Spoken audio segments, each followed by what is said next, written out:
Good morning. My name is Krister Pakunen, and I am a co-worker of Jesse's. I work at the Chippewa Falls Public Library as the Information Services Coordinator, aka the Reference Manager. And like Jesse said, we are going to Madison in February to Library Legislative Day, which is basically a lobbying event for libraries across the state. This year is important because it's a budget ask year, and we want to really ask you as active members of the community to help us to collect your library love story. So up here we have these forms that you can fill out. There's also a QR code on the sign up there. And you don't have to go to the Chippewa Falls Public Library. You can be going to any library that you in our Moore system area, which is more than 50 libraries in western Wisconsin. It says here, this is my home library, so you fill that out on this row, and then you write your comments about why libraries are important, in your opinion. I already have my opinion. And the second handout, that's one of the handouts, and then we have some examples of what libraries do during the fall. During Library Banned Books Week, which is usually in September. This year it will be in October. The dates are up there. Examples of some statistics that Jesse mentioned. And then there are handouts with the 10 most challenged books of 2023. The 2024 list is not out yet, but you can look at these. And I will be reading excerpts out of one of these books, the number 3 book on this list, which is This Book is Gay by Juno Dawson. Very interesting book. It's a young adult book. Juno Dawson came out twice. She's British. She came out as a gay man first, and then several years later, she came out as a trans woman. So she has this double perspective. And just so you know, I'm not reading out of this book. I'm reading out of these marked copies. Don't write in books, please, if they're library books. So I have marked up what I'm reading, so I'm not cheating. I am reading what's in this book. They're photocopies. They're Xeroxed. So this is all ages, right? So the book came out in 2015, and this is the second revised version or edition from 2021. Starts like this. Lesson 1. Sometimes men like women, sometimes women like women, sometimes women like men and women, sometimes men like women and men. Sometimes people don't like anyone in that way.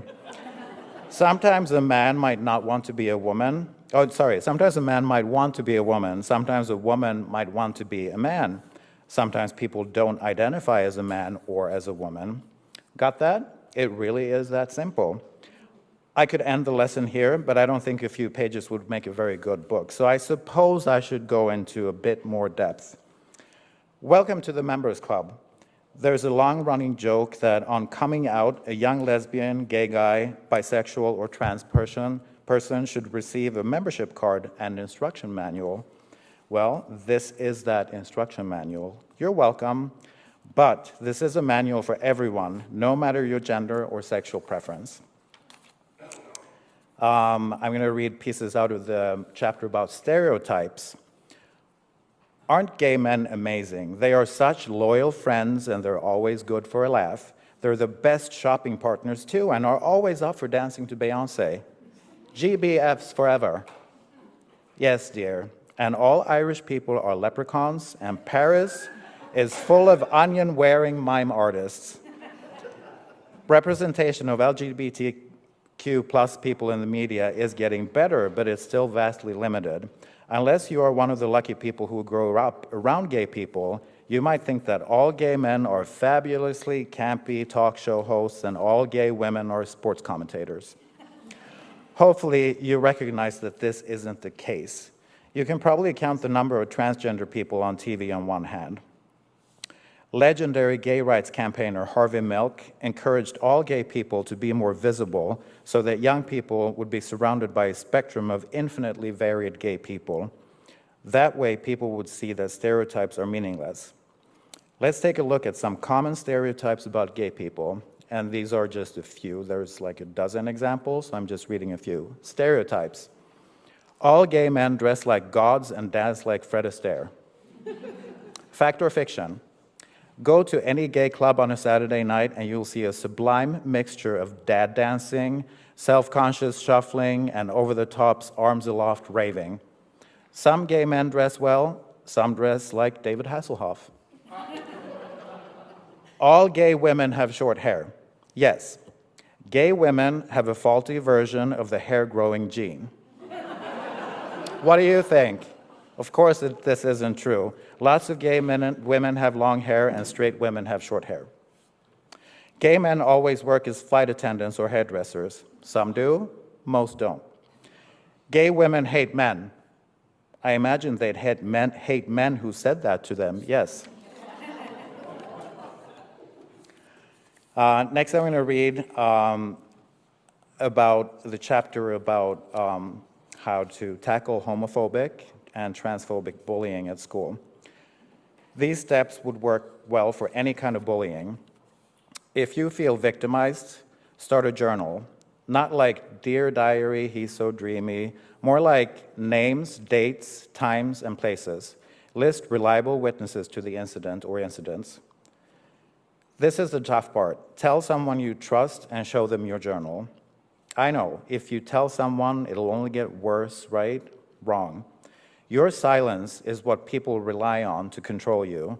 Bullying is all about power and control. If you play along with that, what your aggressor wants, you are giving them all the power. Your journal and your witnesses will be very hard to argue with. A lot of young people think they won't be believed, but you will. If the first teacher is unresponsive, go over their head. Find someone who will listen. Again, you're in control.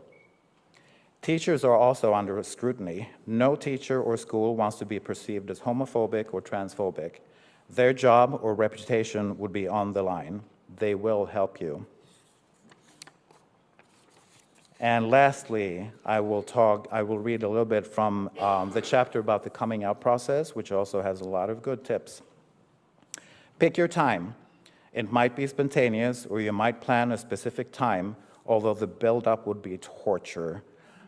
A lot of LGBTQ people seem to use the TV as a prompt. That is, bringing it up when gay rights are mentioned in the news or when gay couples are shown in shows, which is pretty much every day nowadays. Whatever time you pick, I think a one-on-one conversation is always best. Pick a venue. Remember, your loved ones might need a bit of time to process, so I wouldn't recommend a changing room at the mall. 9 times out of 10, home is best, or at the very least, an establishment that serves tea. Tea makes everything okay, remember that.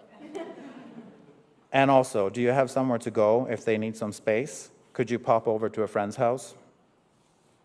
Is it safe? Your safety is more important than anything else on earth. If your parents have expressed homophobic sentiments in the past, it may be wise to make a plan B should they react badly. A lot of people choose to wait until they have a degree of independence before taking this step. Make contact with gay youth groups, a list of which are at the back of this book, and ensure that you have support should things go awry. And this is how this chapter ends, which these are really powerful words, I think. After you told them, back off. You're not going to pester anyone into being fine. You've probably known for much longer than they have. Also try to remember that the reason a lot of parents flip their weaves on finding out is that they're concerned out of love. Remember how I said that coming out is accepting a place in a persecuted minority. The fact of the matter is, identifying as LGBTQ+ is going to make your life a little bit harder, and no parent actively wants that for their kids. Accept that they need their own time to accept your new identity. It may take minutes, days, months, or even years, but they will come around in time. They stand to lose something hugely valuable if they don't, you. Remember, there are groups out there, especially for LGBTQ+ youths. Should things go wrong, there is always help out there. Thank you.